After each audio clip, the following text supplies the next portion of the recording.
Gentlemen, let's broaden our minds. Lawrence?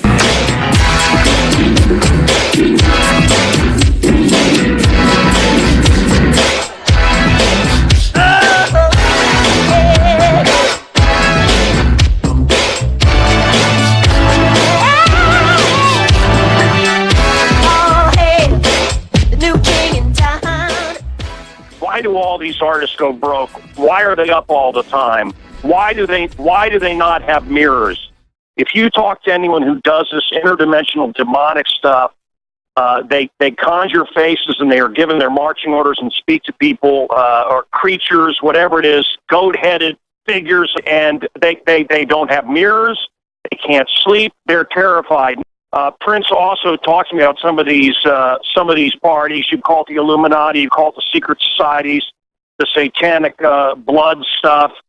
People wonder why Prince dropped out, and I believe it's because he was frightened of these entities, these things like Beyonce and Jay-Z and all the others.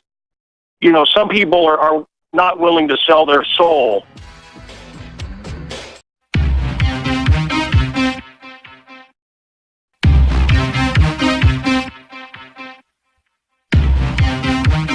What the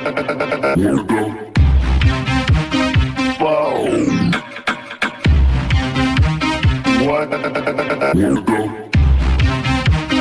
What the fuck?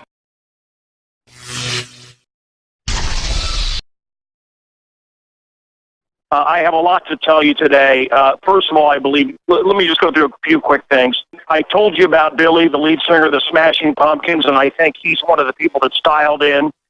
He's seen behind the curtain, and I'm talking stuff like, kind of like what you would see, I imagine, the way it's been described to me, like Kubrick's Eyes Wide Shut. Prince also talked to me about some of these parties. You call it the Illuminati, you call it the secret societies, the satanic blood stuff. People wonder why Prince dropped out, and I believe it's because he was frightened of these entities, these things like Beyonce and Jay-Z and all the others. You know, some people are not willing to sell their soul. 2 years ago, maybe 3 years ago, Prince came and wanted to see me and wanted to see my studio. We did not have an extensive conversation. He did talk a lot to the girls. He kind of hung out and talked to everybody. With me, it was pretty much he looked around the studio, looked at my equipment, was sizing me up. I didn't know if he wanted to do a TV show with me. I didn't know what it was about. What we talked about and what he was fascinated with, and he said, you know, you and Alex Jones are the only ones to talk about it, is the chemtrails, the loss of freedoms through you know, the music and everything else. He told me that he believed that everything was going to go digital. Music, everything, so that if you irritated the people in control, they just delete you with a push of a button. I want to say something, and I've been talking about this for years. My friend Andrew Breitbart and I, and you were to be part of that show, as you remember. In fact, we recorded a segment for Fox. Andrew Breitbart was going to do a segment. I'm talking Breitbart and all these other things that he started, you know, the Ariana Huffingtons, all these other people that he puffed up on the internet. And, you know, you would watch Glenn Beck, and all he was doing was reading Breitbart.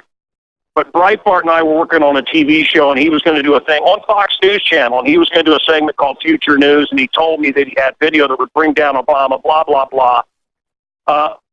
Hours before he was going to release it on my show and nationwide, worldwide, he was found dead, and they announced it immediately. I've been doing this since 1984, 85. Okay, I've been doing this for a while. I've never seen anything like it. Michael Jackson, whoever, Amy Winehouse.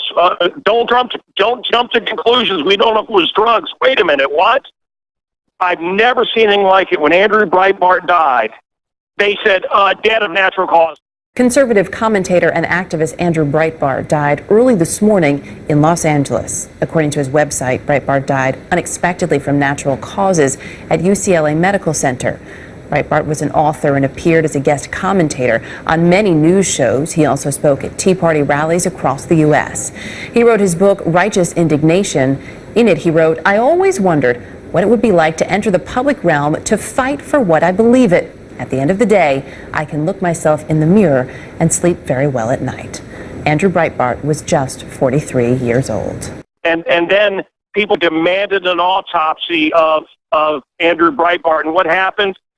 As the coroner was ready to give the information, he was murdered. So I just find it interesting that as this artist, Prince, 57 years old, he's talking about chemtrails. He's talking about how they're manipulating our water, how they're turning us into weaklings, how they're numbing us, how they're dumbing us down, how they're turning us into sheeple. Isn't it interesting that as he comes public, as he shows up on my studio and talks to me and mentions he gets a lot of his information from Alex Jones, as all of this is happening, he's dead. Some people are telling me they think he was murdered. I don't know.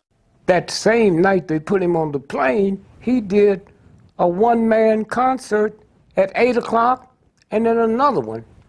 You saw it? Did it look like he was dying? Prince came on my show, very quiet, very diminutive, a very intelligent guy, very smart. These guys, the image is created, you understand. I mean, I also interviewed Kurt Cobain, and, he was an artist, he was tortured, he was all this. It was all by design. It was an act. It was an act. He wanted to sell records. He created that image to sell records, that image of not caring. Prince, it was an act. It was an act. He borrowed it from James Brown and Little Richard and others, but a great artist. I want to tell you something. Eyes Wide Shut, brother. That movie reveals a lot. Eyes Wide Shut by Kubrick. It's an awful movie, but these parties do happen. Prince talked about these parties, not just with me, but elsewhere. And are you willing? And look, there's a great drug that my listeners have and your listeners have. Hell, you had it and I had it. And that drug is, if we only had fame or we only had money or we only had this or that, we'd be happy. And I know the battles that you've had in your life. But this drug we have sold people, this idea that fame will cure them. And so I understand, and people are literally willing to sell their soul for it. You and I haven't. And I want to tell you that Billy hasn't. There's a reason. How about this guy that fills stadiums and sells millions and millions of recordings, and yet they press lesser stars than Billy? Why was he promoted? Because he wouldn't sell out. Why did Prince disappear? Because he wouldn't sell. He wouldn't give them his master tapes. Right? What about me and you, where we do these shows? I'm reaching 2-3 million people. You're probably reaching more than that. And yet all we hear about is Anderson Cooper and Rachel Maddow, who has, a couple 100,000 people. We're not willing to sell out to the agenda. And if you don't do the agenda, you don't get promoted. Why did they want him dead now? See, you ask me shit that I don't qualify to answer. Think about how much fame would you like? How much fame? How much money would you like?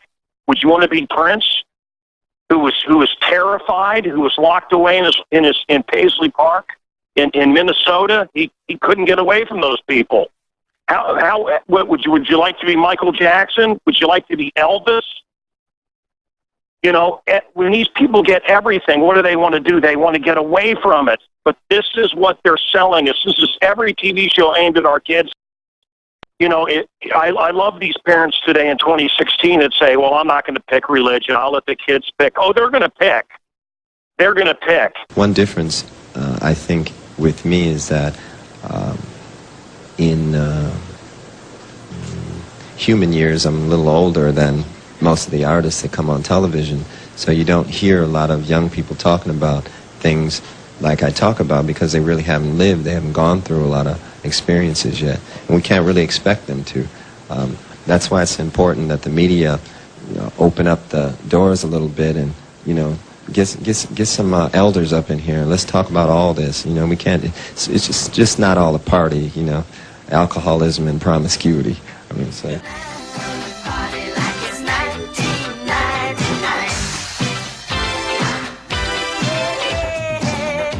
I had a TV show off Michigan Avenue. He came in. He put his fingers together like he was praying, and put his fingers on his chin, and looked at my equipment, looked at the ceiling, looked me up and down, looked around. This went on for quite some time. When we finally had some time, he was very quiet, and he said that, you and Alex Jones are the only ones that are telling it like it is. And he did talk about some parties that he had been to that were, like you said, you can say satanic, you can say Babylonian, however you want to label it. And I've been to these parties. We've talked about on this show before. Full-on satanic stuff, man. And, it's uncloaking. It's not even, I'm acting like this is some big story. Does anybody doubt it? Evil is uncloaking. Devil's advocate. We need a good, that used to be something. Devil's advocate. Evil doesn't need an advocate. Everybody's the devil's advocate now. Somebody needs to be an advocate for good. Okay, so he wanted to talk. I had done a piece on the History Channel about fluoride he had seen. He wanted to talk about, you and I have talked about this a lot, the poison in the water that's dumbing us down. Folks, get a water filter. Prince was a big believer in that. And even that, it will seep in through your skin through showers, he felt. It was all about neutering us. It was all about dumbing us down. It's all by design. Why don't we get upset? Prince talked about seeing these chemtrails. I've seen it in Chicago, and I've been laughed at. I saw it in San Francisco, and I've seen it in Chicago numerous times. The planes crisscross. The cars get all sticky. I've had it analyzed. We know what it is. They're dropping chemicals. And look at Chicago right now. Look at the taxes. Look at the murder, man. Everybody's docile. Why? Because when it gets hot and people start getting angry about the state of things, they fly over and drop these chemicals on us. And then everybody walks around for the next week or two. I've seen it. It's just what Prince was saying. And then everybody walks around like they're walkers from The Walking Dead. When I saw the State of the Black Union, Dick Gregory really moved me and a lot of my friends. I show it to everybody who comes over the house, especially white folks, because they need to hear that, so that they know more about all of us. Mm-hmm. Because what he said affects all of us. He said something that really hit home about this phenomena of chemtrails. And, when I was a kid, I used to see these trails in the sky all the time and say, oh, that's cool. A jet just went over. And then you started to see a whole bunch of them. And the next thing you know, everybody in your neighborhood was fighting and arguing and you didn't know why. Okay? And you really didn't know why. Everybody was fighting. So he started riffing about the chemtrails. And he started to say things that hit home so hard. And I would recommend that everybody try to get what he said online or wherever and try to get a copy of it and just listen to it. I did remember something, listening to that, something I remember that he said. And I've heard this a lot, and I've said it to you, and maybe I shouldn't put this out there, but, brother, I got to be very careful here for both of us. But he did give me a warning for you and for me. He felt that you and I should be very, very careful. Ultimately, we're going to have to learn how to be together and become one people. What I've been doing recently is studying the scriptures as deep as I can, so that that's what gives me the optimism. And I would advise anybody, if you want to feel like there's some hope in this joint, pick up the book and read it and get somebody to actually show you what's going on in it, because it's a real thing.